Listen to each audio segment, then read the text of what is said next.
Hello friends, எல்லாருக்கும் வணக்கம்.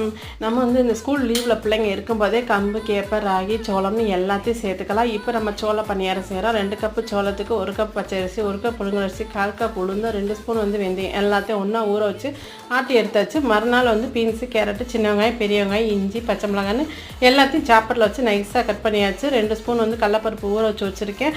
இப்போ வந்து பார்த்திங்கன்னா நல்லெண்ணெய் ஊற்றி கடுகுந்தம்பருப்பு நம்ம எடுத்து வச்சுருக்கேன். எல்லா இஞ்சி, பச்சை மிளகாய் எல்லாத்தையும் சேர்த்தாச்சு. சேர்த்து நல்லா வதக்கி மாவில் கலந்து நல்லா கார பணியாரம் செய்ய போகிறேன். இந்த கார பணியாரத்துக்கு வந்து நீங்கள் நல்லா கார சட்னியும் தண்ணி சட்னி, மதுரை தண்ணி சட்னி வச்சு சாப்பிட்டீங்க அப்படின்னு சொன்னால் செம சூப்பராக இருக்கும். சோடா உப்புலாம் நான் எதுவும் சேர்க்க மாட்டேன். பணியாரத்துக்கு நம்ம ஆட்டுற மாவு பக்குவத்துக்கே நல்லா வந்திருக்கும் பாருங்கள். நல்லா ஜம்முன்னு சாஃப்டாக சூப்பராக இருந்துச்சு இந்த பணியாரம். நீங்களும் வெள்ளைச்சோள பணியாரம் குழந்தைகளுக்கு செஞ்சு கொடுங்க. வீட்டில் இருக்கும்போது அவங்க நல்லா சாப்பிடட்டும். ஸோ நம்மளுடைய ஆவாரம்பூ கஸ்தூரி மஞ்சள் ஃபேஸ் பேக் ரெடி ஆகிடுச்சு. இது ஆல் டைப் ஆஃப் ஸ்கின்க்கு எல்லாருமே போடக்கூடியது. ஸோ நீங்கள் வந்து நான் கொடுத்துருக்க நம்பருக்கு நீங்கள்